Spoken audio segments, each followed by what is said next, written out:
அஸ்ஸலாமு அலைக்கும் வரஹ்மத்துல்லாஹி வபரகாத்துஹு. இலங்கையில் நடக்கக்கூடிய சம்பவத்தை பற்றி நான் தேடிக்கிட்டு இருக்கும்போது இந்தோனேஷியா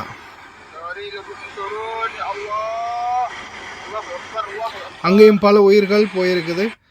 இலங்கை தற்போது காலநிலை எந்த அளவுக்கு மோசமாக சந்திச்சிருக்குதோ அதே மாதிரி இந்தோனேஷியாவுடைய நிலைமையும் அதே நிலைமையில் தான் இருக்குது. உலகளாவிய ரீதியில் பல நாடுகளில் தற்போதைய சூழல் இந்த வெள்ள அனர்த்தம் ரொம்ப அதிகமாக இருக்குது. வெள்ள அனர்த்தம், சுனாமி, சூறாவளி, காற்று, பல அனர்த்தங்கள் தொடர்ந்துமே அரங்கேறிக்கிட்டே இருக்குது. அதே போல் இலங்கைக்கு பார்த்திங்கன்னா சிகப்பு எச்சரிக்கை அறிவிப்பு ரெட் அலர்ட், அதாவது இலங்கை பூராவும் ஒட்டுமொத்த இலங்கையும் தனி சிகப்பு கலரில் காணப்படுது. இது நான் பாருங்கள், அந்த ரிஃப்ளெக்ஷன் வெளிச்சத்துக்கே காட்டுது. ஆனால் இதோட ஒரிஜினல் கலரை பாருங்கள். ஒரிஜினல் கலர் ரெட், தனி சிகப்பு கலர். ஆனால் அந்த தூரத்தில் இருந்து காட்டும்போது கூட அந்த நடு வெளிச்சத்தில் எப்படி தெளிவாக தெரியுது பார்த்தீங்களா? தனி சிகப்பு கலரில் தெரியுது ஃபுல்லாகவே. இந்த ரெட் அலர்ட் கொடுத்துருக்குறாங்க இலங்கைக்கு. அதே மாதிரி ஒரு வீடியோ ஒன்று பார்க்க கிடச்சிச்சு சோஷியல் மீடியாவில்.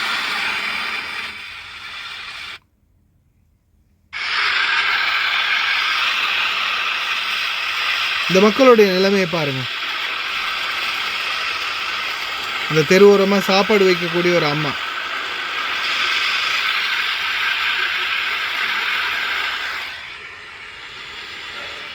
அன்றாடம் அவங்களுடைய பிழைப்புக்காக வாழ்க்கையில் தொடர்ந்தும் போராடக்கூடிய காலம் அவங்களுடைய நிலைமை. இந்த மாதிரி மழை காலம், வெள்ள அனர்த்தங்கள் அதிகரிக்கும் போது பாதிக்கப்படுறது பாமர தொழிலாளர்களும் அடிமட்ட தொழிலாளர்களும் பாமர மக்களும் தான். முடிந்த வரைக்கும் ப்ரே பண்ணுங்கள் எங்களுடைய நாட்டு மக்கள் அனைவருக்கும். அதே போல் உலகளாவிய ரீதியில் இருக்கக்கூடிய பல நாடுகள் இன்றைக்கும் இயற்கை அனர்த்தம் நிகழ்ந்துக்கிட்டு இருக்குது. எல்லாருக்கும் சேர்த்து முடிந்த வரைக்கும் பிரார்த்தனை பண்ணுவோம். இன மத மொழி வேறுபாடு இன்றி, எந்த ஒரு கோபதாபமும் இன்றி முடிந்த வரைக்கும் பிரார்த்தனை பண்ணுவோம். அதே மாதிரி ஒரு துயரமான சம்பவம் ஒன்று நடந்திருக்குது.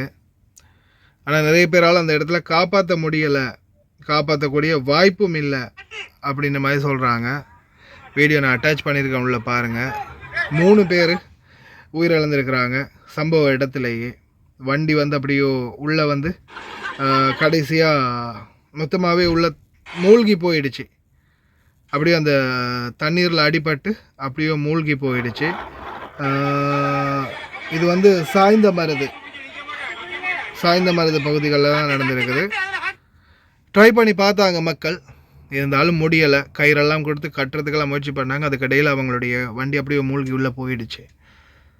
இன்னும் பலருடைய உயிர்கள் தற்போதைய நிலைமை ரொம்ப மோசமாக இருக்குது. ஏதோ உடல்களை கம்பில் கட்டி தூக்கிட்டு வராங்க கீழே மலையிலேருந்து.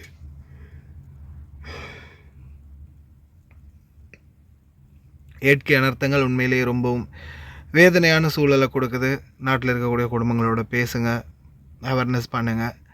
இப்போதைய சூழலில் நீங்கள் வேறு இடங்களுக்கு ஃபன் பண்ணுறத இப்போதைக்கு நிறுத்திக்கோங்க. இப்போ வெளி இடங்களுக்கு, வெளி மாநிலங்களுக்கு ஒவ்வொருத்தருக்கும் நீங்கள் ஏதாவது ஒரு உதவி பண்ணுவீங்க இல்லையா? இப்போ சாதாரணமாக இந்த சூழலில் உங்கள் குடும்பத்தில், உங்களுடைய ஃபேமிலிகளில், உங்களுடைய உற்றார் உறவினர்கள், உங்களுடைய அயல் வீட்டார்கள், உங்களுடைய தெருவில் இருக்கக்கூடியவங்க, அந்த மாதிரி மக்களுடைய நிலைமை என்ன? தற்போதைய சூழலில் நம்ம ஏரியாவில் இருக்கக்கூடியவங்களை கொஞ்சம் பார்த்துக்கிட்டாலே போதும். ஓரளவுக்கு அவங்களுடைய நிலைமையை சரி செய்ய முடியும். முடிஞ்சால் ட்ரை பண்ணுங்கள். கடைசியில் ஃபுல் வீடியோ அட்டாச் பண்ணியிருக்கேன். இலங்கையுடைய தற்போதைய பல பகுதிகளில் நடக்கக்கூடிய காலநிலை சீற்றத்தினுடைய சில காட்சிகள் இருக்குது, பாருங்கள்.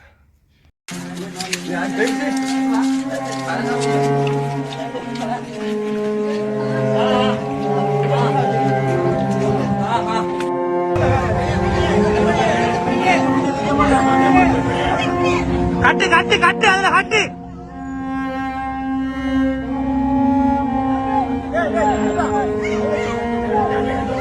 ஸ்டேரிங்ல சுத்து, ஸ்டேரிங்ல சுத்து.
அண்ணனும்